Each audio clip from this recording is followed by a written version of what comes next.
ఒక రాజు తన దేశ పర్యటన చేస్తూ ఉన్న దేశమంతా తన రథం మీద తిరుగుతున్నప్పుడు ఒక చక్కటి అమ్మాయి కనబడ్డదంట. అమ్మాయి కనబడితే ఏ విధంగానన్నా ఈమెను సంపాదించుకోవాలి, ఏ విధంగానన్నా ఈమెను నేను చేర్చుకోవాలని బాగా ఆశపడ్డాడు. రోజు వచ్చి చూసిపోతా ఉన్నాడు. కానీ ప్రాబ్లం ఏంటంటే ఆమెకు ఆల్రెడీ పెళ్ళయింది. నేను దావీదు గురించి చెప్తలేదు, ఆమెకు ఆల్రెడీ పెళ్ళయింది. రోజు వచ్చి చూసిపోతా ఉన్నాడు. రాజు చూస్తూ చూస్తూ చూస్తూ ఒకరోజు ఇక ఆ భర్త పని నిమిత్తం ఇంటి నుంచి బయటికి వెళ్ళి పోగానే రాజు ఇంట్లో ప్రవేశించి ఆ తల్లిని నన్ను పెళ్లి చేసుకో, నాతో ఉండు అని బలవంతం పెడితే ఆ తల్లి ఎంతకు ఒప్పుకోలేదు. రాజు బెదిరించి చంపేస్తాది అంటే సరే అని ఆ తల్లి చివరికి ఒప్పుకుంటే, సరే రాజు నేను నీతో ఉంటా, పచ్చిగా చెప్పాలంటే నీతో శయనిస్తా, దానికి ముందు ఒక చిన్న పని చేద్దాం. ఏంటా పని అంటే, నేను నీకు భోజనం పెడతా, భోజనం తిన్న తర్వాత నేను నీతో కూడా వచ్చేస్తా.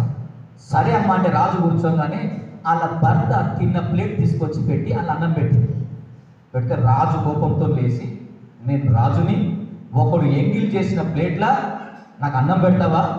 రాజు వస్తే ఎల్ల పెట్టాలి, నువ్వు విమ్తోని మంచిగా తోమి కదా, పొంగుతో మంచిగా నీళ్లు కనబడకుండా తుడిచి నువ్వు మంచి భోజనం పెట్టాలి తప్ప ఒకరు ఎంగిలి చేసిన ప్లేట్లో నాకు అన్నం పెడతావా అని రాజు కోపపడితే ఆ తల్లి అప్పుడు అన్నదట, ఒకడు ఎంగిలి చేసిన జీవితాన్ని నువ్వు కావాలనుకోవడం కూడా అంతే మూర్ఖత్వం అన్నది. ఈరోజు ఈ సందర్భాన్ని జ్ఞాపకం చేయడానికి మూలం ఏంటంటే, పాపముతో ఎంగిలి చేసుకున్న నీ జీవితాన్ని దేవుడు కడగకపోతే నీ బతుకు కూడా ఎంగిలైపోతుంది ఒకరోజు. పాపంలో ఉన్న నీ జీవితాన్ని దేవుడు తన రక్తంలో కడగకపోతే ఎందుకు పనికి రాకుండా పోతావు జీవితాన్ని.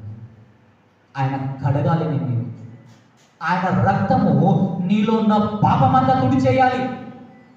నువ్వు దేవునికి ఓ పరిశుద్ధ జీవితం కనబడాలి. ఆయనకి ఓ బిడ్డ పుట్టినప్పుడు ఎంత పవిత్రుడో నువ్వు బాప్తిజం నుంచి బయటికి వచ్చినప్పుడు అంత పవిత్రుడుగా కనబడాలి దేవునికి.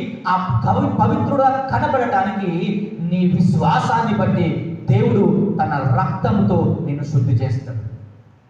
పైన ఏదో పైన జరిగేది కాదు కార్యం, అది ఆంతర్యంలో జరిగే కార్యం.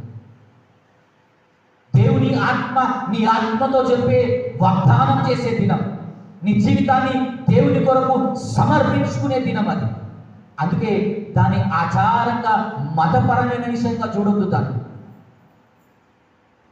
ఆ విషయం దేవుడు నీ జీవిత పరిశుద్ధతకు ఆయన నీలో నివసించటానికి పునాదిగా పెట్టిండు.